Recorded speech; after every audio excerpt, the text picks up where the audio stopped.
Hello, my name is Guy Crusoe, and I work for the Institute on Disabilities at Temple University. And today it's my pleasure to talk about two of the social role valorization, SRV, themes: personal and competency enhancement, the development of the model, as well as the power of imitation. So let's talk a bit about what does personal and competency enhancement mean. It's the combination of observable and measurable knowledge, skills, abilities, and personal attributes that contribute to enhanced performance and ultimately result in success. And we all want to gain in our competence, our personal competence as we grow and learn. Now, there are some assumptions about personal competency enhancement and the development of the model at a university. And let me talk a bit about those.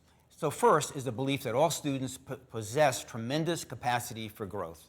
Now, I have a daughter who's entering college this year, so I really understand this, that she has this potential for amazing growth, as would a person with an intellectual disability. Number two would be to suggest that all students achieve greater well-being when engaged in meaningful and relevant activity, which happens at university and colleges. Number three, students have more growth potential that is apparent in any one person or elicited by others. And we all know this, because going to school ourselves, we know that some teachers didn't think we had the capabilities, while others really knew that we could learn and to grow. And then number four, the assumptions and implications are universal relevance to all students, no matter what age or degree of ability. So assumptions lead to action by the Inclusive Post-Secondary Higher Education Initiative. There are some major reasons why personal competency enhancement of people who are devalued is so important. And you can think back to a presentation by Darcy in the very beginning around devaluation and how that impacts people with disabilities. So we know that competency development and exercise is a natural growth mode of humans. We see this in babies, and we even know in utero that babies can, if they listen to music, can move to the music and can learn from the music. Number two, personal competency is highly culturally valued. I don't know, our culture is all about learning, growing, becoming competent, gaining in skill sets and your abilities. Number three, the more competent an individual is, the more accepting society will be of any negatively valued difference the person may have. They'll overlook the difference because they see the competence a person holds. The possession of competencies is likely to enable a person to overcome functional impairment. So for example, a person who has Down syndrome, you might look at that individual and you see his Down syndrome, but when they gain competence and skills, you overlook the Down syndrome. You see a person with competence. Now, Wolfensberger lists broad areas of personal competence that most of us literally acquire as we grow in our lives. And these are like maintaining one's health. I mean, my daughter, again, is going off to college, and these are the sort of things I want her to know as she's going off to college, is maintaining your health, increasing your bodily strength, agility, and your stamina, gaining in self-help skills, knowing how to do a banking account and cook and all those sort of things that you learn as self-help skills. Number four, projecting a positive personal appearance. I mean, I know she's going to dress in all sorts of ways, but I want her to at least fit in and be similar to what other college students might be wearing and doing. I'd like her to be able to communicate with others in an effective way. Number six, increase her own intellectual ability, her skills, her habits, and her disciplines. These are things we all want. Some specific personal competencies for students that I think, again, I would love for my daughter, a person with an intellectual disability going off to college. I think this is what their parents would equally want. And the first is to learn how to follow a schedule and attend and arrive on time for class. That's a really important skill set for any student going off to college. Number two, learn study skills to complete and turn in assignments on time. If you don't, you're going to fail that course. Number three is to participate in class discussions, not just to sit there in class, but really to be involved, to be part of those discussions. Number four, to learn to ask questions and to respond to questions, which is what is expected of students. Five, to think critically about issues and topics, and to have opinions. I mean, that's part of going off to college. Number six, gain competence and skill in the area of interest that you have, whatever that might be. But you go off to college to become more adept at the area that you have an interest in. Learn how to use technology for learning. And we know that students with intellectual disabilities can learn to use technology as well as anybody else. Participate in internships to gain skills for future work. That's why kids go off to college. And I have three sons who are out of college now, and it was their internships that really led to the world of work and jobs. Become disciplined. Know how to apply oneself to a task so you can get a job at the end, that you're competent, you're able to create a talent, a skill set, an ability to get a job and to work. Wolf Wolfensberger states that one of the most powerful ways of enhancing the personal competency of people, especially if they're devalued or at risk, and increasing the likelihood that people's competencies will be enhanced, is the adoption of the developmental model. Now, what he says is, if implemented properly, the developmental model can lead to tremendous growth for people because of its positive assumptions about the abilities of every person to grow, its high demands of expectations, and its requirement that people must develop fully. And we know this about the developmental model because that's what school is all based upon. It's the idea that we grow literally from birth to death, the idea of growing and learning. So there's two broad strategies for enhancing the personal competency of a student: relevance and potency. And we spoke about this in a previous model called model coherency.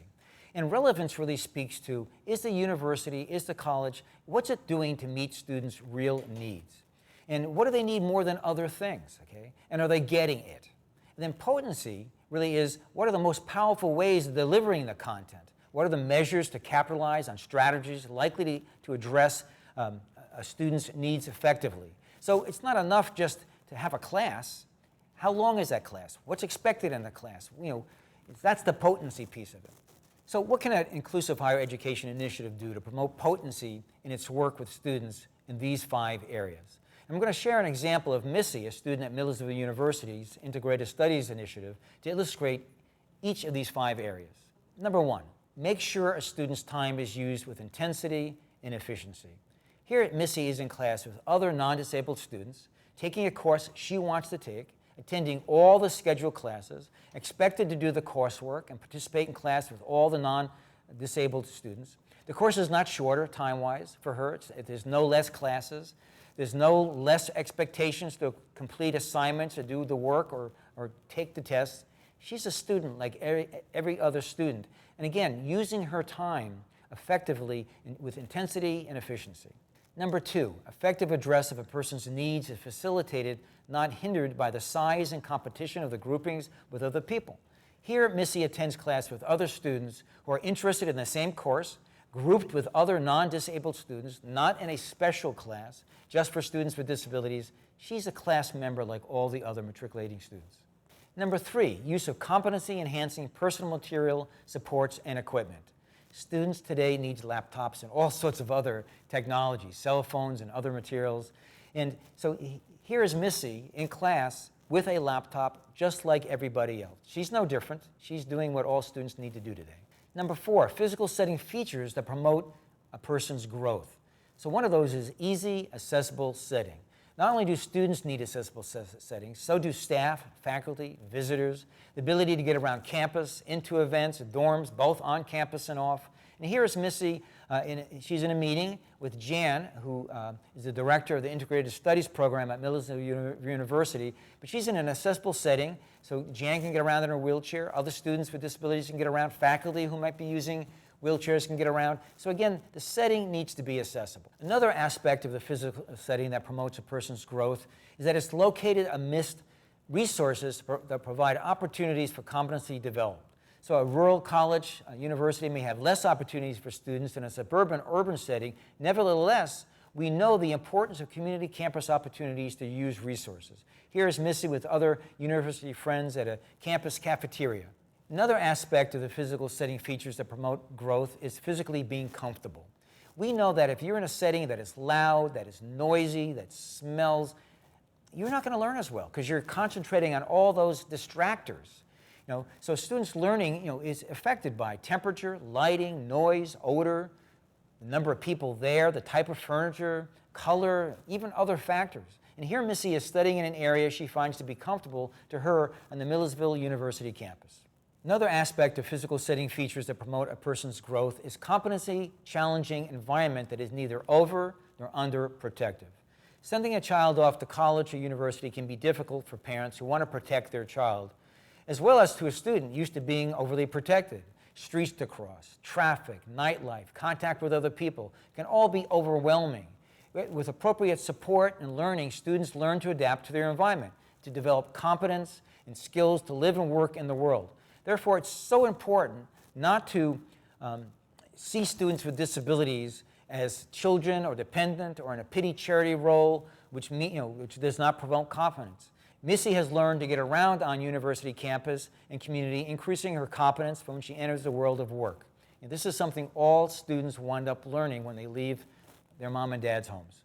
Number 5 is the promotion or establishment of culturally valued autonomy and rights. Going to college or university is all about students becoming responsible adults, understanding their rights, learning to self-determine, making choices, having control over their lives. This is scary for parents, but that's part of what going off to college is, to become that competent adult. So you have to ask, does your inclusive higher education initiative promote students growing in this area? Are parents still making the students' decisions, or are staff or faculty? That's not how it should be. The students should be making their own decisions, determining for themselves the courses they want to take, certainly with the help and advice of parents and faculty, but ultimately it's the student who needs to make these decisions. Here, Missy is looking over her personal futures plan that she helped direct to provide her with a roadmap for her future. She knows where she wants to be. She has help in this process, but it's her decisions that are so important. Also, on the promotion of establishment of culturally valued is interpersonal interactions. So you have to ask, does your initiative promote students to interact with others, especially other non-disabled students? Initiatives have lots of opportunities to arrange, promote students gaining interpersonal skills so they can interact with students, faculty, in their internships, and to build their social capital. Here, Missy is in a conversation with a student without a disability in a class she is taking. In concluding this part of the presentation, here are a few questions to ask yourself. Do I believe that students with intellectual and other disabilities have the potential to learn even beyond my own expectations? I know this is something I've struggled with. When I see a student with more of a severe disability, I've got to challenge myself not to limit them in what they're able to do. So we need to have high expectations for the students that come to us. Also, how do I assist others in the university or college to embrace this belief? You might hold that belief, but how do you get others, faculty members, support staff, even other students, to see the power and the potential in a student with an intellectual disability? And are we doing all we can to enhance the competence of the students we serve in our inclusive higher education initiative? What else might we do to enhance the competence of students, as well as faculty and others involved in our inclusive higher education initiatives? Another theme I want to speak to you about that ties in really nicely with what we just talked about, competency enhancement and the developmental model, is the power of imitation and modeling. Now, there are 5 important realities about imitation and modeling. First, built into human nature, that's part of whom we are as human beings. Imitation is not about rote imitating, as it is a big and important part of all of our lives. For those of you with kids, you know at an early stage, babies will imitate your smile. They'll imitate all sorts of things. So this is how humans learn. We also know that imitation starts really early. It's part of our primitive learning mechanisms. And again, we see this in babies, as I just mentioned, who will smile, who will laugh, who will learn words, and all sorts of actions. We know that imitation is extremely powerful for both good and bad. And we've got to be careful about that we make sure that we present people with positive, valued models to imitate.